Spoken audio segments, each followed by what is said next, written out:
On January the 6th, 1961, Vice President Richard Nixon had the not-so-fun task of presiding over Congress as it certified his very narrow and hugely controversial election loss to John F. Kennedy. But Nixon, perhaps one of the most crooked leaders in American history, at that point followed the rules. Even he abided by the result and did his constitutional duty. This is the first time in 100 years that a candidate for the presidency announced the results of an election in which he was defeated and announced the victory of his opponent. I do not think that we could have a more striking and eloquent example of the stability of our constitutional system and of the proud tradition of the American people of developing and respecting and honoring institutions of self-government. I mean, well said, Richard Nixon. Look, that's how January the 6th is supposed to work. The vice president presides over the electoral vote count, and that's it. That's what Vice President Mike Pence ultimately did do on January the 6th, 2021, despite incredible pressure from Donald Trump, a man who makes Nixon look like a Boy Scout, and from pressure from a violent insurrection where Pence's own bodyguards were concerned for their lives. This week, Congress is taking steps to clarify what the vice president can, but mostly can't do on January the 6th. The House could vote as early as Wednesday on a bill to reaffirm that the vice president's job during the electoral vote count is just to be a figurehead that oversees the counting process, not someone who can literally throw out electors. A similar bill with some bipartisan support is making its way through the Senate. Now, it's hard to imagine anyone actually could genuinely believe that the vice president had the authority to toss electoral votes. Just this week, we got more evidence that even Republicans who objected to Joe Biden's win on January the 6th, 2021, knew their objections were all for show. Just listen to this story from Congresswoman Liz Cheney, the Republican vice chair of the House January 6th committee, who said she was in the GOP cloakroom before the Capitol attack. There were sheets of paper laid out on the desks. And I asked one of the staffers in the cloakroom, what are these sheets of paper? This person said to me, well, those are the objection sheets. There were so many who wanted to show they were objecting that they'd set up these sign-up sheets in the cloakroom. And as I was sitting there, a member came in and he signed his name on each one of the state's sheets. And then he said under his breath, the things we do for the orange Jesus. And I thought, you know, you're taking an act that is unconstitutional. Orange Jesus, not my words, the alleged words of a reluctantly pro-Trump Republican member of Congress. Now, when Vice President Nixon was presiding over the vote count, he probably had more reasons than Donald Trump to be bitter about his election loss. As journalist Major Garrett and elections expert David Becker write in a new book, the election of 1960 was much closer than the one in 2020. Kennedy won by about 112,000 votes. Biden won by about 7 million votes. They note something else happened with relevance today. Kennedy appeared to have won Nixon's home state of California by roughly 37,000 votes when all precincts were reported.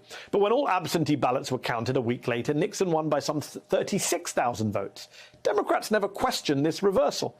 Despite intense party pressure, they write, Nixon never contested the election. Major Garrett, who has covered Washington for Fox, CNN, and CBS News, recently said the country is 85% of the way towards a civil war. His new book, with Becker, examines scenarios that might move the country that final 15% of the way. The book is titled The Big Truth, Upholding Democracy in the Age of the Big Lie. Co-authors Major Garrett and David Becker join me now. Major is chief Washington correspondent for CBS News. David is executive director of the Center for Election Innovation and Research. Thank you both for joining me. Major, the book lays out scenarios that might get America those 15 percentage points towards a full-on civil war, God forbid. Talk briefly about the imaginary but not impossible scenario in 2025 or 2023 involving, you say, a dispute over the Texas House delegation.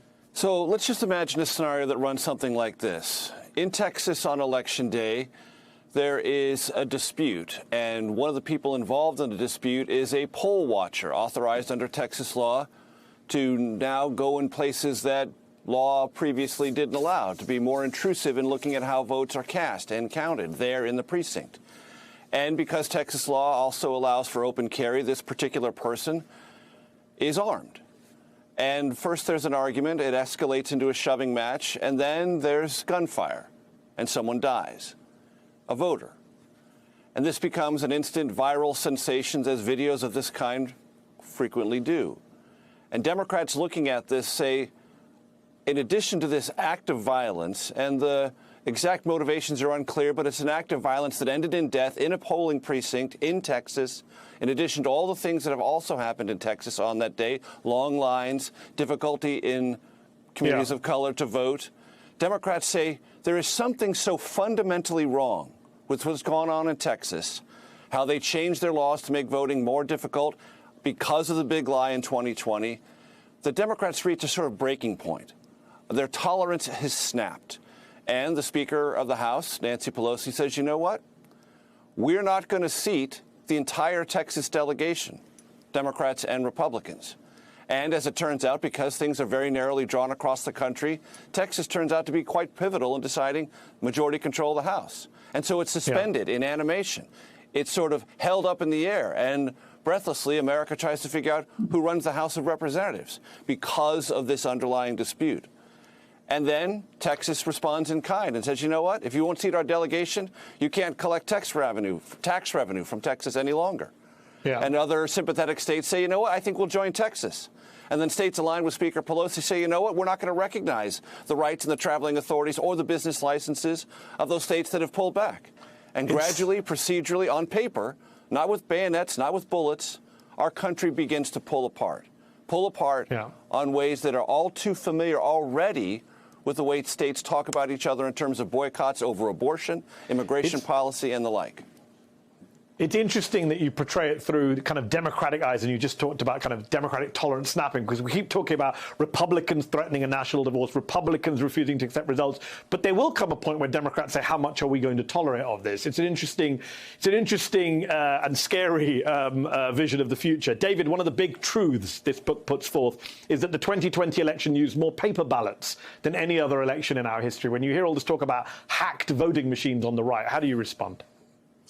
Well, it's just a simple fact. It was the most secure, transparent, and verified election we've ever had in American history. It's a real triumph of American democracy, especially considering the fact that we saw the highest turnout ever by a large margin. Over 20 million more voters showed up to vote in November 2020 than we had ever seen in any election. And we did that all in a global pandemic. It's really a remarkable triumph for all those election officials who managed that. But it's true, 2020 had so much more security than any other election, and it came largely due to those paper ballots. Paper ballots can be verified, they can be audited, they can be recounted. And for the first time in American history, 95% of all Americans voted on paper ballots, including all of the voters in the battleground states. Those paper ballots were audited and in some cases recounted, confirming the results. So, I was just going to jump in and say, given what you've recorded, simple facts, as you rightly put it, how much faith do you, as an elections expert, election law expert, David, how much faith do you have in the 2022 and 2024 elections? How much faith should we all have? Oh, I have great faith in the 2022 and 2024 elections. In fact, election officials are getting more and more professional every day. We're at the peak of professionalism in election administration. We have more checks and balances, more redundancies, more transparency, more bipartisanship, more professionalism than ever before. Voters going to vote should know that their votes will be counted and counted accurately. But unfortunately, we have a whole group of individuals led by the former president, the losing presidential candidate, who are telling people the exact opposite. Major, you've covered Congress and the White House for more than 3 decades, for print publications, for CNN, for Fox, for CBS. How hard is it right now in 2022 to cover an American political scene filled with conspiracy mongers, gaslighters, fake news media haters, QAnon supporting people, a former president who lies like the rest of us breathe? How hard has political journalism become for someone like yourself? It's a challenge. There's no question about it. And one of the reasons we wrote this book is to lay down a marker, if you will, about what actually happened in this election of 2020. And as David said, we don't ask people to celebrate the margin of victory for Joe Biden if they're a Trump voter. Fine, you're unhappy. Do what every American did before you win the next election, and devote yourself to the continuance of the American experiment. Don't dismantle it based on, to quote from a movie my children love, a throne of lies. Don't do it. Because if you do, you will incentivize others whom you have political disagreements with to be tempted by the same forces you are falling prey to. And if we ever reach a situation in our country where both parties have stratagems about election denialism, then no one will accept the legitimacy of our elections, and the very foundation of how we make decisions disappears. David, we can change our laws. We can make sure election posts at the state and county levels are filled, something we discussed on this show recently. But what do you think needs to change in our media coverage of elections and election results and election law? What fixes would you like to see? Yeah, that's a really great question. I think one of the things that needs to change is it's very easy to fall into a paradigm where it's partisan, where the Democrats are good on an issue and the Republicans are bad, or vice versa, depending upon your point of view. And this is a place where, in professional election administration, where there are conservative Republicans and liberal Democrats who have done crucial work, and we really need to stand behind them regardless of partisanship. I think another very important thing is we need to set proper expectations. It's very natural for all of us to expect election results at 8:01 p.m. Eastern time on election night. But that's just not realistic. And it's not realistic for a couple of reasons. We have more voters than ever before, but margins are also getting tighter. As margins get tighter, which election officials have no control over, we need to count more and more ballots till we have seen enough and are able to call those races. And especially this year, where we have all new congressional districts and where the expectation is that the control of the House is going to be by a very narrow margin.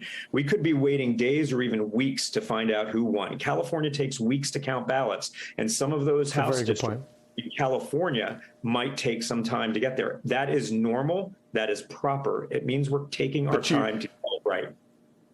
But you have to get ready. You have to get people ready for that. It's a very good point. Major, I have to ask, you're a former Fox employee. When we talk about The Big Truth, your book title, versus The Big Lie, don't we have to acknowledge the massive and pretty unhinged role played by Fox in spreading lies and conspiracies, not just about the election, but about the insurrection too? It has to be noted, and it will be noted. It's noted by journalist critics. It's noted by those who consume and watch Fox, so others don't have to, as the quote go. But also, it is being adjudicated in court. And these lawsuits filed by Smartech and Dominion, the voting companies or machine-making companies, libeled in their view, slandered in their view by Fox or those on Fox, have taken them to court. And those lawsuits are progressing forward. And judges keep saying these will continue. And what the position of those two companies tells me is they're perfectly willing for Discovery to run its course. Look at our things. Is Fox comfortable with Discovery running its course? I don't know, but it doesn't sound like it. It's fascinating to see that lawsuits, Major, may be the only way to hold a company like Fox to account. And look, it's easy to pick on Fox, but it wasn't just Fox that helped bring us to this point. A lot of people would say that our mainstream media as a whole made a lot of mistakes during the Trump era, the both sidesing, the failure to really hold Trump and some of his acolytes to account. The former CEO of your company famously, infamously said in 2016 about the rise of Trump, it may not be good for America, but it's damn good for CBS. So I ask you, last question, has the U.S. mainstream media learned any lessons from the Trump years? I think the mainstream media, as it's described, tries to learn lessons all the time. And there are a lot of lessons to be gleaned from the Trump era. And there are those who would argue, and I think there is some credibility to this argument, that because Trump supporters feel Trump never gets a break and is always attacked by the mainstream media, they are as devoted as ever to whatever he says, true or untrue. And that's part of this media complex question as well. Even when we hold former President Trump to account or held him into account when he was president, as I tried to do at CBS, there are those Americans who don't interpret that as accountability journalism. They interpret that as attack journalism or unhinged journalism or Trump derangement syndrome. And that intensifies their devotion to Trump. And that's part and parcel about the big lie. One of the reasons it continues is because it's no longer about facts or evidence, if it ever was. It is about a deep psychological attachment. And I know this as a fact. The more politics becomes psychological, the more volatile and therefore more dangerous it becomes. I'm glad you used the word psychological because, of course, the fundamental problem is that for a cohort of Americans, no matter what coverage you do, it will never appease them because, sadly, a lot of them are in a Trump cult. We will have to leave it there. David Becker, Major Garrett, thank you. The book is The Big Truth, Upholding Democracy in the Age of the Big Lie.